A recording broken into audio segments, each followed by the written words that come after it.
இயேசு நாமத்தினால கர்த்தருக்கு பிரியமான சகோதரரே, உங்கள் அனைவரையும் இயேசு நாமத்தினால வாழ்த்துதலால உங்களுக்கு அன்பின் காணிக்கையை செலுத்துகிறேன். சில காலமாக என்னிடத்தில் இயேசு பேசிய சில வார்த்தைகள் அடிக்கடி என்கிட்ட சிலர் பேசுவார். என்ன பேசுவார் அப்படின்னு பார்த்தீங்கன்னா, உனக்கு உண்டான தேவ வரத்தை நீ அனல் மூட்டி எழுப்பும்படி உனக்கு நினைப்பூட்டுகிறேன் அப்படின்னு இந்த வசனம் எனக்கு எப்போ பார்த்தாலும் உதிச்சிட்டே இருக்கும். உனக்கு உண்டான தேவ வரத்தை அப்படி என்ன? உனக்கு உண்டான தேவ வரம், தேவ வரம் அப்படின்னா என்ன அப்படின்னு பார்த்தீங்கன்னா, நீங்க ஜெபிப்பதும் தேவ வரம் தான், நீங்க தேவனுடைய வார்த்தையை சொல்வதும் தேவ வரம் தான். அப்படிப்பட்ட வரத்தை தான் எனக்கு சில தேவ வார்த்தையை என்கிட்ட கொடுத்துருக்காரு. ஆமென். ஆபிரகாம் ஈசாக்கை பெற்றான், ஈசாக்கு யாக்கோபை பெற்றான், யாக்கோபு யூதாவையும் அவன் சகோதரியும் பெற்றான். யாக்கோபு மரியாளுடைய புருஷனாகிய யோசேப்பை பெற்றான், அவளிடத்தில் கிறிஸ்து எனப்படுகிற இயேசு பிறந்தார். இயேசு கிறிஸ்துவனுடைய ஜனனத்தின் விவரமானது அவருடைய தாயாகிய மரியாள் யோசேப்புக்கு நியமிக்கப்பட்டிருக்கையில் அவர்கள் கூடி வரும் முன்னே பரிசுத்த ஆவியினால் கர்ப்பவதியானாள் என்று காணப்பட்டது. அவள் புருஷனாகிய யோசேப்பு நீதிமானாய் இருந்து அவளை அவமானப்படுத்த மனதில்லாமல் ரகசியமா அவளை தள்ளிவிட யோசனையா இருந்தான். அவன் இப்படி சிந்தித்துக் கொண்டிருக்கையில் கர்த்தருடைய தூதன் சொப்பனத்தில் அவனுக்கு காணப்பட்டு, தாவீதின் குமாரனாகிய யோசேப்பே, உன் மனைவியாகிய மரியாளை சேர்த்துக்கொள்ள ஐயப்படாதே, அவளிடத்தில் உற்பத்தியா இருக்கிறது பரிசுத்த ஆவியினால் உண்டானது, அவள் ஒரு குமாரனை பெறுவாள், அவருக்கு இயேசு என்று பெயரிடுவாயாக, ஏனெனில் அவர் தமது ஜனங்களின் பாவங்களை நீக்க அவர் ரட்சிப்பார் என்றார். மனம் திரும்புங்கள், பரலோக ராஜ்யம் சமீபத்திருக்கிறது, கர்த்தருக்கு வழியை ஆயத்தப்படுத்துங்கள், அவருக்கு பாதைகளை செவ்வை பண்ணுங்கள். இப்பொழுதே கோடாரியானது மரங்களின் வேறு அருகே வைக்கப்பட்டுள்ளது, நல்ல கனி கொடாத மரமெல்லாம் வெட்டுண்டு அக்னியிலே போடப்படும், தூற்றுக்கூடை அவர் கையில் இருக்கிறது, அவர் தமது களத்தை நன்றாக விலக்கி கோதுமையை களஞ்சியத்தில் சேர்ப்பார், பதிரியோ அவியாத அக்னியினால் சுட்டெரிப்பார். அப்போது இயேசு பிசாசினால் சோதிக்கப்படுவதற்கு ஆவியானவராலே வனாந்தரத்திற்கு கொண்டு போகப்பட்டார். அவர் இரவும் பகலும் 40 நாள் உபவாசமாக இருந்த பின்பு அவருக்கு பசி உண்டாயிற்று. அப்போது சோதனைக்காரன் அவரிடத்தில் வந்து, தேவனுடைய குமார், இந்த கல்லுகள் அப்பங்களாகும்படி சொல்லும் என்றான். அப்போது அவர் பிரதித்தரமாக, மனுஷன் அப்பத்தினாலே மாத்திரமல்ல, தேவனுடைய வாயிலிருந்து புறப்படுகிற ஒவ்வொரு வார்த்தையினால் பிழைப்பான் என்று எழுதியிருக்கிறது என்று சொன்னார். மறுபடியும் பிசாசு அவரை பரிசுத்த நகரத்திற்கு கொண்டு போய் தேவாலயத்தின் உப்பருகை மேல் அவர் நிறுத்தி, நீ தேவனுடைய குமாரனான தாழகுதியும், ஏனெனில் குறித்து உமது தூதர்கள் கட்டளையிடுவார்கள், உமது பாதம் கல்லில் இடராதபடிக்கு உம்மை கைகளில் ஏந்தி கொண்டு போவார்கள் என்பதை எழுதியிருக்கிறது என்று சொன்னார். அதற்கு இயேசு, தேவனாக கர்த்தரை பரீட்சை பாராதிருப்பாய் என்று எழுதியிருக்கிறது சொன்னார். மறுபடியும் பிசாசு அவரை மிகவும் உயர்ந்த மலையின் மேல் கொண்டு போய் உலகத்தின் சகல ராஜ்யங்களும் அவைகளின் மகிமையும் அவருக்கு காண்பித்து, நீ சாஷ்டாங்கமாக விழுந்து என்னை பணிந்து கொண்டால் இவைகெல்லாம் உமக்கு தருவேன் என்று சொன்னான். அப்போது இயேசு, அப்பால போ சாத்தானே, உன் தேவனாகிய கர்த்தரை பணிந்து கொண்டு அவர் ஒருவருக்கு ஆராதனை செய்வார் என்று எழுதியிருக்கிறது சொன்னார். அது முதல் இயேசு மனம் திரும்புகள், பரலோக ராஜ்யம் சமீபத்திருக்கிறது பிரசங்கிக்க தொடங்கினார். அப்போது இயேசு தமது வாயை திறந்து அவர்களுக்கு உபதேசித்து சொன்னது என்னவென்றால், ஆவியிலே எளிமையுள்ளவர்கள் பாக்கியவான்கள், பரலோக ராஜ்யம் அவர்களுடையது. துயரப்படுகிறவர்கள் பாக்கியவான்கள், அவர்கள் ஆறுதல் அடைவார்கள். சாந்த குணமுள்ளவர் பாக்கியவான்கள், அவர் பூமியை சுதந்திரித்துக் கொள்வார்கள். நீதியின் மேல் பசி தாகமுள்ளவர் பாக்கியவான்கள், திருப்தி அடைவார்கள். இரக்கம் உள்ளவர்கள் பாக்கியவான்கள், அவர்கள் இரக்கம் பெறுவார்கள். இருதயத்தில் சுத்தமுள்ளவர்கள் பாக்கியவான், தேவனை தரிசிப்பார்கள். சமாதானம் பண்ணுகிறவர்கள் பாக்கியவான், தேவனுடைய புத்திரர் எண்ணப்படுவார்கள். நீதியின் நிமித்த துன்பப்படுகிறவர்கள் பாக்கியவான்கள், பரலோக ராஜ்யம் அவர்களுடையது. நீங்கள் பூமிக்கு உப்பா இருக்கிறீர்கள். உப்பானது சாரமற்று போனால் எதனாலே சாரமாக்கப்படும்? வெளியே கொட்டப்படுவதற்கும் மனுஷரால் மிதிக்கப்படுவதற்கும் ஒழிய வேறு ஒன்றுக்கும் உதவாது. நீங்கள் உலகத்துக்கு வெளிச்சமா இருக்கிறீர்கள். மலையின் மேல் இருக்கிற பட்டினம் மறைந்திருக்க மாட்டாது. விளக்கை கொளுத்தி மரக்காலால் மூடி வைக்காமல் விளக்கு தண்டின் மேல் வைப்பார்கள், அப்போது அது வீட்டுள்ள யாவருக்கும் வெளிச்சம் கொடுக்கும். இவ்விதமாய் மனுஷர் உங்கள் நற்கிரிகளை கண்டு பரலோகத்தில் இருக்கிற உங்கள் பிதாவை மகிமைப்படுத்தும்படி உங்கள் வெளிச்சம் அவர்கள் முன்பாக பிரகாசிக்க கடவுது. வானமும் பூமியும் ஒடிந்து போனாலும் நியாய பிரமாணத்தில் உள்ளதெல்லாம் நிறைவேறும் அளவும் இதில் உள்ள ஒரு சிறு எழுத்தாகலும் ஒரு எழுத்தின் உருவாகிலும் ஒழிந்து போகாது என்று மெய்யாக உங்களுக்கு சொல்லுகிறேன். ஆகையால் இந்த கற்பனைகள் எல்லாவற்றிலும் சிறிதான ஒன்றையாகலும் மீறி அவ்விதமாய் மனுஷருக்கு போதிக்கிறவன் பரலோக ராஜ்யத்தில் எல்லோரிலும் சிறியவன் எனப்படுவான். இவைகளை கை கொண்டு போதிக்கிறவனும் பரலோக ராஜ்யத்தில் எல்லோரிலும் பெரியவன் எனப்படுவான். வேத பாரகர் பரிசேயர் என்பவருடைய நீதியிலும் உங்கள் நீதி அதிகமாகவிட்டால் பரலோக ராஜ்யத்தில் பிரவேசிக்க மாட்டீர்கள் என்று மெய்யாக உங்களுக்கு சொல்கிறேன். ஆகையால் தான் சகோதரன் நியாயமில்லாமல் கோபித்துக் கொள்ளும் நாய் தீர்ப்புக்கு எதுவா இருப்பான். வீண் என்று சொல்லுகிறவன் ஆலோசனை சங்க தீர்ப்புக்கு எதுவா இருப்பான். மூடனே என்று சொல்லுகிறவன் எரிநரகத்துக்கு எதுவா இருப்பான். உன் சகோதரனுக்கு உனக்கு குறைவு ஒன்று கண்டால் முதலாவது உன் சகோதரன் ஒப்புரவாகி பின்பு உன் காணிக்கையை செலுத்து. நீ உன் எதிராளியோடு வழியில் இருக்கும்போதே சீக்கிரமா அவனுடனே நல் மனம் பொருந்தாவிட்டால் நீ ஒரு காசும் குறைவின்றி கொடுத்தது இவ்விடமிருந்து புறப்பட மாட்டாது என்று மெய்யாக உங்களுக்கு சொல்லுகிறேன். விபச்சாரம் செய்யாதிருப்பாயாக என்பது பூர்வத்தாருக்கு உரைக்கப்பட்டது என்று கேள்விப்பட்டிருக்கேன். நான் உங்களுக்கு சொல்லுகிறேன், ஒரு ஸ்திரியை எச்சோடு பார்க்கிற எவனும் தன் இருதயத்தில் அவளோடு விபச்சாரம் செய்தாயிற்று. உன் வலது கண் உனக்கு இடரல் உண்டாக்கினா அது பிடுங்கி எரிந்து போடு. உன் சரீரம் முழுவதும் நரகத்தை தள்ளப்படுவதை பார்க்கும் அவைகளில் ஒன்று கெட்டுப்போது உனக்கு நலமாயிருக்கும். உன் வலது கை உனக்கு இடரல் உண்டாக்கினா அதை தரித்து எரிந்து போடு. உன் சரீரம் முழுவதும் நரகத்தை தள்ளப்படுவதை பார்க்கும் அவைகளில் ஒன்று கெட்டுப்போது உனக்கு நலமாயிருக்கும். உள்ளதை உள்ளது என்றும் இல்லாததை இல்லாதது என்றும் சொல்லுங்கள். இதற்கு மிஞ்சினது தீமையினால் உண்டாயிருக்கும். கண்ணுக்கு கண் பல்லுக்கு பல் என்று உரைக்கப்பட்டதை கேள்விப்பட்டிருக்கிறேன். நான் உங்களுக்கு சொல்லுகிறேன், தீமையோடு எதிர்த்து நிற்க வேண்டாம். ஒருவனை வலது கணத்தில் அறிந்த அவனுக்கு மறு கணத்தை திருப்பிக் கொடு. உன்னோடு வழக்காடின் வஸ்திரத்தை எடுத்துக்கொள்ள வேண்டும் என்று உன் அங்கேயும் விட்டுவிடு. ஒருவன் உன் 1 மைல் தூரம் வர பலவந்த பண்ணின அவனோடு 2 மைல் தூரம் போ. உன்னிடத்தில் கேட்கிறவனுக்கு கொடு. உன்னிடத்தில் கடன் வாங்க விரும்பனுக்கு முகம் கோணாதே. நான் உங்களுக்கு சொல்லுகிறேன், உங்கள் சத்துருக்களை சிநேகியுங்கள், உங்களை சபிக்கிறவர்களை ஆசீர்வாதம் பண்ணுங்கள், உங்களை பகைக்கிறவருக்கு நன்மை செய்யுங்கள், உங்களை நிந்திக்கிறவர்களுக்காக உங்களை துன்பப்படுத்த நீங்கள் ஜெபம் பண்ணுங்கள். இப்படி செய்வதனால் நீங்கள் பரலோகத்தில் இருக்கிற உங்கள் பிதாவுக்கு நீங்கள் புத்திரராக இருப்பீர்கள். அவர் தீயோர் மேலும் நல்லோர் மேலும் தமது சூரியனை உதிக்க பண்ணி நீதி உள்ளோர் மேலும் அநீதி உள்ளோர் தமது மழையை பெய்ய பண்ணுகிறார். உங்களை சிநேகிக்கிறவர்களே நீங்கள் சிநேகிப்பிறாங்க, உங்களுக்கு பலன் என்ன? ஆயக்காரன் அப்படியே செய்கிறார் அல்லவா? உங்கள் சகோதரரை மாத்திரம் நீங்கள் வாழ்த்துவர்களால் நீங்கள் விசேஷத்தை செய்கிறது ஆயக்காரன் அப்படியே செய்கிறார். ஆகியால் பரலோகத்தில் இருக்கிற உங்கள் பிதா பூரண சர்க்குணராக இருக்கிறது போல நீங்களும் பூரண சர்க்குணராக இருக்க கடவீர்கள். மனுஷர் காண வேண்டும் என்று அவர்களுக்கு முன்பாக உங்கள் தர்மத்தை செய்யாதபடிக்கு எச்சரிக்கையா இருங்கள். செய்தால் பரலோகத்தில் இருக்கிற உங்கள் பிதாவினத்து உங்களுக்கு பலன் இல்லை.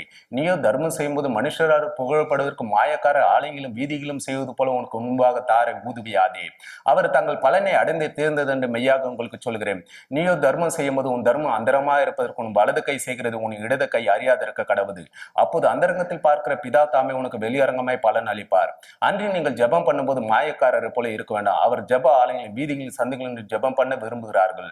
அவர் தங்கள் பலனை அடைந்து தேர்ந்தது என்று மெய்யாக உங்களுக்கு சொல்கிறேன்.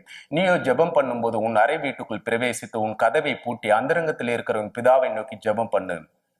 அப்போது அந்தரங்கத்தில் இருக்கிற பிதா தாமே உனக்கு வெளியரங்கமாய் பலன் அளிப்பார். அன்று நீங்கள் ஜெபம் பண்ணும்போது அஞ்ஞானிகளைப் போல வீண் வார்த்தையில் அழைப்பாயுதுங்கள். அவர்கள் அதிக வசனிப்பினால் தங்கள் ஜெபம் கேட்கப்படும் என்று நினைக்கிறார்கள். அவர்களைப் போல நீங்கள் செய்யாதிருங்கள்.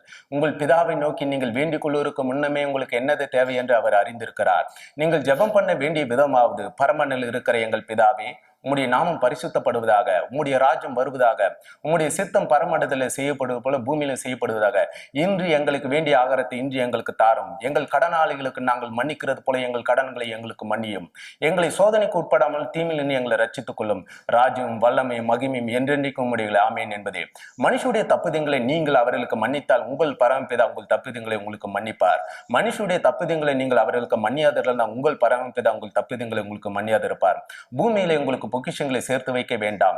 இங்கே பூச்சியும் துருவம் அவைகளை கெடுக்கும். இங்கே திருடரும் கண்ணமிட்டு திருடுவார்கள்.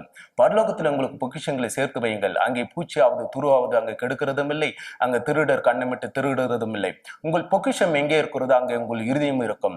கண்ணானது சரீரத்தின் விளக்கா இருக்கிறது. உன் கண் தெளிவா இருந்தாலும் சரீரம் முழுவதும் வெளிச்சமா இருக்கும். ஆகையால் எண்ணத்தை உண்போம் எண்ணத்தை உடுப்போம் என்று உங்களை ஜீவனுக்காக எண்ணத்தை உடுப்போம் என்று சரீரத்துக்கு கவலைப்படாதீர்கள். ஆகாரத்தை பார்க்கலாம் ஜீவனம், உடையை பார்க்கலாம் சரீரம் விசேஷத்தல்ல. ஆகாயத்து பச்சைகளை கவனித்து பாருங்கள். அவைகள் விதைக்கிறதும் இல்லை, அறுக்கிறதும் இல்லை, களஞ்சியங்கள் சேர்த்து வைக்கிறதும் இல்லை. அவைகளை பார்க்கும் நீங்கள் விசேஷ அல்லவா? கவலைப்படுகினால் உங்களில் எவன் தன் சரீர அளவோடு ஒரு முழத்தை கூட்டுவான்? அற்ப விசுவாசியை, இன்றைக்கிலிருந்து நாளைக்கு அடுப்பிலே போடப்படும் காட்டுப்புல்லுக்கு தேவனை விதமாக உடுத்து வித்தால் உங்களுக்கு உடுத்து வைப்பது அதிக நிச்சயம் அல்லவா? ஆகையில் எண்ணத்தை உண்போம் எண்ணத்தை உடுப்போம் எண்ணத்தை உடுப்போம் கவலைப்படாதீர்கள். இவைகளெல்லாம் அஞ்ஞானிகள் நாடி தேடுகிறார்கள். இவைகளெல்லாம் உங்களுக்கு வேண்டியவர்கள் உங்கள் பரமபிதா அறிந்திருக்கிறார். முதலாவது தேவனுடைய ராஜ்யத்தையும் அவருடைய நீதியை தேடுங்கள், அப்போது இவைகளெல்லாம் உங்களுக்கு கூட கொடுக்கப்படும். நாளைக்காக கவலைப்படாதீர்கள். நாளைய தினம் தன்னுடையலுக்காக கவலைப்படும். அந்தந்த நாளைக்கு அதின் பாடு போதும். நீங்கள் குற்றவாளிகள் என்று தீர்க்கப்படாதபடிக்கு மற்றவர்களை குற்றவாளிகள் என்று தீர்க்காதிருங்கள். ஏனெனில் நீங்கள் மற்றவர்களை தீர்க்கிற தீர்ப்பின்படியே நீங்களும் தீர்க்கப்படுவீர்கள். நீங்கள் மற்றவர்களுக்கு அளக்கிற அளவின்படி உங்களுக்கும் அளக்கப்படும். கேளுங்கள், அப்போது உங்களுக்கு கொடுக்கப்படும். தேடுங்கள், அப்போது கண்டடையுங்கள். தட்டுங்கள், அப்போது திறக்கப்படும். ஏனெனில் கேட்கிறவன் எவனும் பெற்றுக்கொள்கிறான், தேடுகிறவனோ கண்டடைகிறான், தட்டுகிறவனோ திறக்கப்படுகிறது. உங்களில் எந்த மனுஷனாலும் தன்னெடுத்து அப்பத்தை கேட்கிற தன் மகனுக்கு கல்லை கொடுப்பானா? மீனை கேட்டால் பாம்பை கொடுப்பானா? ஆகியால் பொல்லாதவர்கள் நீங்கள் உங்கள் பிள்ளைகளுக்கு நல்ல ஈவுகளை கொடுக்க அறிந்திருக்கும் போது பரலோகத்தில் இருக்கிற பிதா தம் இடத்தில் வேண்டிக் கொள்வதற்கு அதிக நன்மையினை கொடுப்பது அதிக நிச்சயம் அல்லவா? ஆட்டுத்தோலை பொறுத்து கொண்டு கொடுத்து அவர்கள் கனிகளால் அவர் அறிவீர்கள். அப்படியே நல்ல மரம் எல்லாம் நல்ல கனிகளை கொடுக்கும், கெட்ட மரமோ கெட்ட கனிகளை கொடுக்கும். நல்ல மரம் கெட்ட கனிகளை கொடுக்க மாட்டாது, கெட்ட மரம் நல்ல கனிகளை கொடுக்க மாட்டாது. நல்ல கனி கொடாத மரம் எல்லாம் வெட்டுண்டு அக்னியிலே போடப்படும். அவருடைய கனிகளினாலே அவர்கள் அறிவீர்கள். பரலோகத்தில் இருக்கிற என் பிதாவின் சித்தத்தின்படி செய்கிறவனே பரலோக ராஜ்யத்தில் பிரவேசிப்பேனே அல்லாமல் என்னை நோக்கி கர்த்தாவே கர்த்தாவே என்று சொல்லுகிறவன் அதில் பிரவேசிப்பதில்லை. அந்நாளில் அநேகர் என்னை நோக்கி கர்த்தாவே கர்த்தாவே உமது நாமத்தினால அநேக தீர்க்க தரிசனம் உரைத்தோம் அல்லவா, உமது நாமத்தினாலே பிசாசுகளை துரைத்தனோம் அல்லவா, உமது நாமத்தை அநேக அற்புதங்களை செய்தோம் அல்லவா என்பார். நான் ஒரு காலம் உங்களை அறியவில்லை, அக்கிரம செய்கைக்காரரே என்னை விட்டு அகன்று போங்கள் என்று சொல்லுகின்றார். அப்போது குஷ்டரோகி ஒருவன் அவரை பணிந்து, ஆண்டவரே உமக்கு சித்தமானால் என்னை சுத்தமாக்க உம்மால் ஆகும் என. இயேசு தமது கையை நீட்டி அவனை தொட்டு, எனக்கு சித்தம் உண்டு சுத்தமாகினார். அந்நேரம் முதல் குஷ்டரோகம் நீங்க அவன் சுத்தமானான். பின்பு 100க்கு அதிபதி ஒருவன் அவரிடத்தில் வந்து, ஆண்டவரே என் வேலைக்காரன் வீட்டிலே திமிர்வாதமாய் கிடந்து கொடிய வேதனைப்படுகிறான் என்று அவர் வேண்டிக் கொண்டார். அதற்கு இயேசு, நான் அவனை சுத்தமாக்குவேன் என்றார். பின்பு 100க்கு அதிபதி பிரதித்தரும், ஆண்டவரே நீரே என் வீட்டுக்கு பிரவேசிக்க நான் பாத்திரனான் அல்ல, ஒரு வார்த்தை மாத்திரம் சொல்லும், அப்போது என் வேலைக்காரன் பிழைப்பான். அப்போது இயேசு 100க்கு அதிபதியை நோக்கி, நீ போகலாம், நீ விசுவாசத்தபடியே உனக்கு ஆக கடவுது. அப்போது அநேக பிசாசு பிடித்த அநேகர் அவரிடத்தில் கொண்டு வந்தார். அந்த ஆவிகளை தமது வார்த்தையினை துரைத்து அவர்களை சுத்தமாக்கினார். இயேசுவே தேவனுடைய குமாரனே, எங்களுக்கும் உமக்கும் என்ன காலம் வருமனை எங்களை வேதனைப்படுத்த வந்தீரோ? இயேசு அவர் நினைவுகளை அறிந்து, நீங்கள் உங்கள் இருதயங்களில் பொல்லாதவர்களை சிந்திக்கிறது என்ன? பிணியாளிகளுக்கு வைத்தியன் வேண்டியதல்லாமல் சுகமுள்ளவருக்கு வேண்டியதில்லை. அப்போது தலைவன் ஒருவன் அவரை பணிந்து, ஆண்டவரே என் மகள் இப்போதுதான் மரித்து போனாள், ஆகிலும் நீர் அவள் மேல் உமது கையை வையும், அப்போது பிழைப்பாள். அப்போது 12 வருஷமாய் பெரும்படுள்ள ஒரு ஸ்திரீ, நான் அவருடைய வஸ்திரத்தை அகலம் தொட்டால் சொஸ்தமாவன் என்று தன் உள்ளத்தில் எண்ணிக்கொண்டு அவர் பின்னாலே வந்து அவரின் வஸ்திரத்தின் ஓரத்தை தொட்டாள். இயேசு திரும்பி அவளை பார்த்து, மகளே திடன் கொள், உன் விசுவாசம் ரட்சித்தது. அந்நேரம் முதல் அந்த ஸ்திரீ சொஸ்தமானாள். பின்பு இயேசு திரளான ஜனங்களை கண்ட போது அவர்கள் மேய்ப்பன ஆடுகளை போல தொய்ந்துபட்டு சிதறப்பட்ட இருந்தவர் அவள் மேல் மனதுருகி, வேலையால் தன் ஆகாரத்துக்கு பாத்திரம் ஒரு வீட்டுக்குள் பிரவேசிக்கும் போது அதை வாழ்த்துங்கள். அவர்கள் உங்களை ஒப்பு கொடுக்கும் போது எப்படி பேசும் என்று எண்ணத்தை பேசும் என்று கவலைப்படாதார்கள். பேச வேண்டியது அந்நேரத்தில் உங்களுக்கு அருளப்படும். பேசுகிறீர்கள் நீங்கள் அல்ல, உங்கள் பிதாவின் ஆவியானவரே உங்களிருந்து பேசுகிறார். ஆத்துமாவை கொள்ள வல்லவராமல் சரீரத்தை மாத்திரம் கொள்ளுவர்களுக்கு நீங்கள் பயப்பட வேண்டாம். ஆத்மாவின் சரீரத்தை நரகத்தில் இருக்க வல்லவருக்கே பயப்படுங்கள். தன் ஜீவனை காக்கிறவன் அதை இழந்து போவான், என் நிமித்தம் தன் ஜீவனை இழந்து அதை காப்பான். இந்த சிறியரில் ஒருவனுக்கு ஒரு கலசம் தண்ணீரை மாத்திரம் குடிக்க கொடுக்கிறவன் தன் பலனை அடையாமற் போகான் என்று மெய்யாக உங்களுக்கு சொல்லுகிறேன். வருத்தப்பட்டு பாரம் சுமக்கிறவர்களே, நீங்கள் எல்லோரும் என்னிடத்தில் வாருங்கள், நான் உங்களுக்கு இளைப்பாறுதல் தருவேன். நான் சாந்தமும் மன தாழ்மையா இருக்கிறேன். என் நுகத்தை உங்கள் மேல் ஏற்றுக்கொண்டு என்னிடத்தில் கற்றுக்கொள்ளுங்கள், அப்போது உங்கள் ஆத்மாவுக்கு இளைப்பாறுதல் கிடைக்கும். தேவாலயத்திலும் பெரியவர் இங்கே இருக்கிறார். அவர் நியாயத்திற்கு ஜெயம் கெடுக்கிற பண்ணுகிற வரைக்கும் நெறிந்த நாணலை முறியாமலும் மங்கீரை திரிய அணையாமலும் இருப்பார்.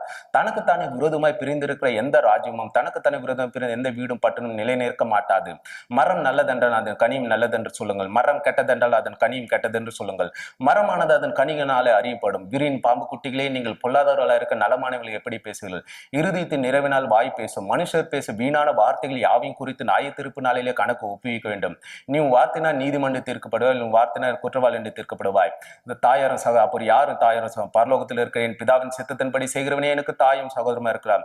கேளுங்கள், விதைக்கிறவன் ஒருவன் விதைக்க புறப்படையில் சில விதை வழி அருகே விழுந்தது, பறவைகள் வந்து பச்சித்து போட்டது. சில விதை அதிக மண் இல்லாத கற்பார இடங்களில் விழுந்தது, மண் ஆழமா அது சீக்கிரமா முளைத்தது. வெயில் ஏறின போது தீந்து போய் வேறு இல்லாமல் உலர்ந்து போயிற்று. சில விதை முள்ளுள்ள இடங்கள் விழுந்தது, முள் வளர்ந்து அதை நெரிக்க போட்டது. சில விதையை நல்ல நிலத்தில் வந்தது, சிலது 100 சிலது 60 சிலது 30 பலனை தந்தது. இந்த ஜனங்கள் கண்ணால் காணாமலும் காதனால் கேளாமலும் இறுதியத்தினால் உணர்ந்து மனம் திரும்பாமலும் நான் அவர்களை ஆரோக்கியமாக்காமல் இருக்கும்படி அவர்கள் இறுதியும் கொடுத்து இருக்கிறது. உங்கள் கண்கள் காண்கிறதுனால உங்கள் காதுகள் கேட்கிற அவைகள் பாக்கியமுலை. கேளுங்கள், விதைக்கிறவன் பற்றி ஊமையே.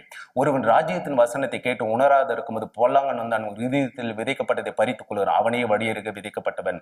கற்பார இடங்கள் விதைக்கப்பட்ட வசனத்தை கேட்டு உடனே அதை சந்தோஷத்தோடு ஏற்றுக்கொள்கிறான். ஆகிலும் தனக்குள்ளே வேறு இல்லாதவன கொஞ்ச காலம் மாத்திரம் நிலைத்திருப்பான். வசனத்தின் நிமித்தம் உபத்திரமும் துன்பமும் உண்ட இடரல் அடைவான். முள்ளுள்ள இடங்களில் விதைக்கப்பட்டவனோ வசனத்தை கேட்கணும் இருந்த உலக கவலையும் ஐஸ்வர்யத்தையும் மயக்கமும் வசனத்தை நெரிக்கும் அவனும் பலனற்று போவான். நல்ல நிலத்தில் விதைக்கப்பட்டவனும் 100 60 30 பலனை தருவான். வேறொரு ஊமை அவர்களுக்கு சொன்னார், பரலோக ராஜ்யம் தன் நிலத்தின நல்ல விதையை விதைத்த மனுஷனுக்கு ஒப்பா இருக்கிறது. மனுஷன் நித்திரை பண்ணிக்குள்ள அவன் சத்துரு வந்து கோதுமைக்குள் கலைகளை விதைத்து விட்டு போனான். பயிரானது வளர்ந்து கதிர் விட்ட போது கலைகளும் காணப்பட்டது. வீட்டு எஜமான வேலைக்காரன் எடுத்து வந்து, ஆண்டவரே நீர் உமது நிலத்தின் நல்ல விதையை விதைத்ததால பின்ன கலைகள் எப்படி உண்டானது என்று கேட்டார். அதற்கு சத்துரு செய்தான் என. பின்பு நாங்கள் அவைகளை போய் பிடுங்கி போட உமக்கு சித்தமா என்று கேட்டான். பின்பு இவை வேண்டாம், கலைகளை பிடுங்கும்போது கோதுமையும் பிடுங்காதபடிக்கு இரண்டையும் அறுப்பு மட்டும் வளர விடுங்கள். அறுப்பு காலத்தில் அறுக்கிறவர்களை நோக்கி கலைகளை சுட்டு கட்டுகளாக கட்ட கோதுமையின் களஞ்சியத்தில் சேர்த்து வையுங்கள் என்றார். பரலோக ராஜ்யம் கடலிலே போடப்படும் சகலவிதமான மீன்களையும் சேர்த்து வாரிக்கொள்ளும் வலைகளுக்கு ஒப்பா இருக்கிறது. அவை நிறைந்த பொழுது கரைகளை இழுத்து நல்லவைகளை கூடவைகளும் ஆகாதவர்களை எரிந்து போடுவார்கள். இந்த ஜனங்கள் தங்கள் வாயினால் என்னிடத்தில் சேர்ந்து தங்கள் உதடியினால் என்னை கனம் பண்ணுகிறார்கள். அவர்கள் இறுதியுமாக எனக்கு எனக்கு தூரமா இருக்கிறது. மனுஷனுடைய கற்பனைகளை உபதேசங்களாக போதித்து வீணாய் எனக்கு ஆராதனை செய்கிறார்கள். வாய்க்குள் போகிறது மனுஷனை தீட்டுப்படுத்தாது, வாயிலிருந்து புறப்படுகிறதே மனுஷனை தீட்டுப்படுத்தும். அவர்களை விட்டு விடுங்கள், அவர்கள் குருடருக்கு வழிகாட்டுற குருடனா இருக்கிறார்கள். குருடனுக்கு குருடன் வழிகாட்டினால் இருவருமே குடியிலே விழுவார்களே. மாம்சமும் ரத்தமும் இதை எனக்கு வெளிப்படுத்தவில்லை, பரலோகத்தில் இருக்கிற என் பிதா இதை எனக்கு வெளிப்படுத்தினார். பரலோக ராஜ்யத்தின் திறவுகோலை நான் உனக்கு தருவேன். நீ பூலோகத்தில் கட்டுகிறது ஏதோ பரலோகத்தில் கட்டப்பட்டிருக்கும், நீ பூலோகத்தில் கட்ட வைப்பது ஏதோ பரலோகத்தில் கட்ட வைக்கப்பட்டோம். தேவனுக்கு ஏற்றவில்லை சிந்தியாமல் மனுஷனுக்கு ஏற்றவில்லை சிந்திக்கிறாய். மனுஷன் உலகம் முழுவதும் ஆதாயப்படுத்திக் கொண்டாலும் தன் ஜீவனை நஷ்டப்படுத்தினா அவனுக்கு லாபம் என்ன? மனுஷன் தன் ஜீவனுக்கு ஈடாக எண்ணத்தை கொடுப்பான். கடுகு விதி அளவு உங்களுக்கு விசுவாசம் இராது இந்த மலையை பார்த்து விடுமிட்டு அப்புறம் போ என்று சொல்லாது அப்புறம் போ, உங்களால் கூடாத காரியம் ஒன்றுமிராது என்று மெய்யாக உங்களுக்கு சொல்கிறேன். ஆகையால் இந்த பிள்ளைகளை போல் ஆகாவிட்டால் பரலோக ராஜ்யத்தில் பிரவேசிக்க மாட்டீர்கள் மெய்யாக உங்களுக்கு. ஆகையால் இந்த பிள்ளைகளை போல் தன்னை தாழ்த்துகிறேன், பரலோக எல்லோரும் பெரியவனா இருப்பான். இந்த சிறியில் ஒருவனுக்கு இடர்கள் உண்டாக்குற கழுத்தில் எந்திர கல்லை கட்டி சமுத்திரத்தின் ஆழத்தில் அமுத்துகிறது அவனுக்கு நலமா இருக்கும். இடர்கள் நிமித்த உலகத்துக்கு ஐயோ. இடர்கள் வருவது அவசியம், ஆனால் எந்த மனுஷனும் இடர்கள் வருவதோ அவனுக்கு ஐயோ. உங்களுக்கு எப்படி தோன்றுகிறது? ஒரு மனுஷனுக்கு 100 ஆடு இருக்க அவைகள் ஒன்று சிதறி போனால் மற்ற 99 ஆடுகள் மலைகளை விட்டு போய் சிதறி போன தேடாமல் இருப்பானோ? அதை கண்டுபிடித்தால் சிதறி போகாத 99 ஆடுகளை குறித்து சந்தோஷப்படுவது பார்க்கலாம், அது குறித்து அதிகமாக சந்தோஷப்படாம். இவ்விதமாய் மனுஷர் இவ்விதமாய் பரலோகத்தில் இருக்கிற உங்கள் பிதாவின் படி இவ்விதமாய் இந்த சிறியில் ஒரு நாளும் கெட்டுப்போது பரலோகத்தில் இருக்கிற பிதாவின் சித்தம் அல்ல. 2 பேராவது 3 பேராவது என் நாமத்தினால எங்கே கூடியிருக்கிற அவர் நடுவில் இருக்கிறேன் என்றார். பரலோக ராஜ்யம் தன் ஊழியக்காரன் எடுத்து கணக்கு பார்க்க வேண்டிய ஒரு ராஜாவுக்கு ஒப்பா இருக்கிறது. அவன் கணக்கு பார்க்க தொடங்கின போது 16 தாளந்து கடன் பட்ட ஒருவனை அவனுக்கு முன்பாக கொண்டு வந்தார்கள். கடனை தீர்க்க அவனுக்கு நிர்வாகம் இல்லாதபடியே அவனுடைய ஆண்டவர் அவனையும் பொஞ்சாதையும் பிள்ளைகளையும் அவனுக்கு உண்டானவை எல்லாவற்றையும் விட்டு கடனை தீர்க்கும்படி கட்டளையிட்டார். அப்போது அந்த ஊழியக்காரன் தாழ விழுந்து, ஆண்டவரே என்னிடத்தில் பொறுமை எல்லாவற்றையும் கொடுத்து தீர்க்கிறேன். அப்போது அந்த ஊழியக்காரனுடைய ஆண்டவர் மனதறிங்க அவன் விடுதலை பண்ணி அனுப்பிட்டார். அவன் புறப்பட்டு போகையில் அவனிடத்தில் 100 வெள்ளிக்கணம் பெற்ற ஒருவனை பிரித்து, நீங்களும் அவனவன் தன் சகோதரன் செய்த தப்புதுங்களை மனப்பூர்வம் மன்னியாமல் போல உங்கள் பரம்பேத உங்கள் தப்புதுங்களை உங்களுக்கு மன்னியாதிருப்பார். ஆதியிலே மனுஷனை உண்டாக்கினவர் அவர்கள் ஆணும் பெண்ணுமாக உண்டாக்கினார். இது நிமித்த புருஷன் தகப்பனையும் தாயையும் விட்டு மனைவியோடு சேர்ந்திருப்பார்கள். அவர் இருவரும் ஒரே மாம்சமா எப்படி இருக்கார்? இருவரும் ஒரே தேவன் மனுஷன் தேவனை இணைத்ததை மனுஷன் பிரிக்காத இருக்க கடவன். நித்திய ஜீவன் அடைவதற்கு நான் எந்த நன்மையை செய்வேன் என்று கற்பனைகளை கை கொள்ள எவைகளை என்று கேட்டார். விபச்சாரம் செய்திருப்பாயாக, பொய்சாய் சொல்லாதிருப்பாய, உன் தகப்பனின் தாயும் கணப்பன, உன்னிடத்தில் அன்பு கூறுவது போல பிறனிடத்தில் அன்புகளை என்றார். இவைகளை என் சிறுவயது முதல் கை கொண்டு இன்னும் இடத்தில் என்ன குறைவு என்று கேட்டான். நீ பூரண சர்க்குண இருக்க விரும்பினால் உனக்கு உண்டானவர்களை விற்று தரித்திரர் கொடு, அப்போது பரலோகத்தில் உனக்கு பொக்கிஷம் உண்டா இருக்கும், பின்பு என்னை பின்பற்றி வாழ்ந்தா. அந்த வாலிபன் மிகுந்த ஆஸ்தியுள்ளவனாய் இருந்த போது அந்த வார்த்தை கேட்டபோது மிகுந்த துக்கமடைந்தவனாய் போய்விட்டான். ஐஸ்வர்யன் பரலோகத்தில் பிரவேசிப்பாங்க ஒட்டமான ஊசின் காதல் உள்ளது எளிதா இருக்கும், மனுஷனால் கூடாத தேவனால் கூடும். முந்தினோர் அனைவரும் பிந்தினாராகவும் பிந்தினோர் அனைவரும் முந்தினோராகவும் இருப்பார்கள். பரலோகராஜ் வீட்டு அஜமானாக ஒரு மனுஷனுக்கு ஒப்பா இருக்கிறது. அவன் தன் திராட்சை தோட்டத்துக்கு வேலையாட்கள் அமைத்து அதிகாலையில புறப்பட்டு போனான். வேலையாட்களோட 4 ஒன்றுக்கு ஒரு பேசி அவர்கள் திராட்சை தோட்டத்துக்கு அனுப்பினான். 3ஆம் வேலையிலும் புறப்பட்டு போய் கடைத்தருவில் சும்மா இருக்க வேறு சில இருக்காண்டு, நீங்களும் திராட்சை தோட்டத்துக்கு போக நியாயமானபடி உங்களுக்கு கூலி கொடுப்பேன் என்றான். மறுபடியும் 6ஆம் மணியிலும் 9ஆம் மணியிலும் புறப்பட்டு அப்படியே செய்தான். மறுபடியும் 11ஆம் மணியிலும் புறப்பட்டு போய் கடைத்தருவில் சும்மா இருக்க வேறு சிலரை கண்டு, நீங்கள் பகல் முழுது கடை நீங்கள் சும்மா இருப்பது என்ன, ஒருவரையும் எங்களுக்கு வேலை இடவில்லை என்று சொன்னார்கள். அப்போது நீங்களும் திராட்சை தோட்டத்துக்கு போங்கள், நியாயமானபடி உங்களுக்கு கூலி கொடுப்பேன் என்றார்கள். சாயங்காலம் போது எஜமான் தன் வீட்டுக்காரன் நோக்கி வீட்டு எஜமான் நோக்கி, பிந்தி வந்தவர்களுக்கு முந்தைய கூலியை பெற்றுக் கொண்டார்கள். மேலே நீங்கள் விசுவாசம் உள்ளவர ஜபத்தில் எவைகளை கேட்பிற அவைகளை பெற்றுக் கொள்வீர்கள். வீடு கட்டுவர்கள் ஆகாத கல்லின கல்ல மூளைக்கு தலைக்கல்ல ஆயிற்று, அது கர்த்தரால் ஆயிற்று. உன் தேவனாய கர்த்தர் முழு இறுதியத்தோடு முழு ஆத்மோடு முழு மனதோடு அன்பு கூறுவாயாக. உன்னிடத்தில் அன்பு கூறுவது போல பிறனிடத்தில் அன்பு கூறுவாய் என்பார். அழைக்கப்பட்டவர்கள் அநேகர், தெரிந்து கொள்ளப்பட்டவர்களே சிலர். வாருங்கள் என் பிதாவினால் ஆசீர்வதிக்கப்பட்டவர்களே, உலகம் உண்டானது முதல் உங்களுக்கு ஆயத்த பண்ண ராஜ்யத்தை சுதந்திரத்துக் கொள்ளுங்கள். பசியா இருந்தேன் எனக்கு போஜனம் கொடுத்தார்கள், தாகமா இருந்தேன் தாகத்தை தீர்த்து, அந்நியனா இருந்தேன் சேர்த்துக்கணும், வஸ்திரம் இல்லாமல் எனக்கு வஸ்திரம் கொடுத்து, வியாதியா இருந்தேன் என்னை விசாரிக்க வந்தேன், காவலிருந்து என்னை பார்க்க வந்தேன். அப்போது நீதிமன்றம், எப்போது உன்னை பசிவுள்ள கண்டு உனக்கு போஜனம் கொடுத்தோம், எப்போது உன்னை தாகமுள்ள கண்டு தாகத்தை தீர்த்து, எப்போது உன்னை அந்நியரா கண்டு சேர்த்துக் கொண்டோம். இந்த சிறிய ஒருவருக்கு நீங்கள் எதை செய்தீர்கள் அதையே எனக்கு செய்தீர்கள் என்று சொன்னார்கள். இந்த பாத்திரம் என்னை விட்டு நீங்க கொடுமன நீங்கும்படி செய்யும், ஆகிலும் என் சித்தத்தின்படி இல்லை உன் சித்தத்தின்படி ஆக கடவுது. குற்றமில்லாத ரத்தத்தை காட்டும் பாவம் அதை எங்களுக்கு என்ன, அது உன் பாடு என்றார். இயேசுவே, இன்னும் அநேக வசனங்கள் இருக்கு உங்ககிட்ட சொல்ல. ஆமென். அடுத்ததாக நம்ம சங்கீதத்தில் பார்ப்போம். ஆமென்.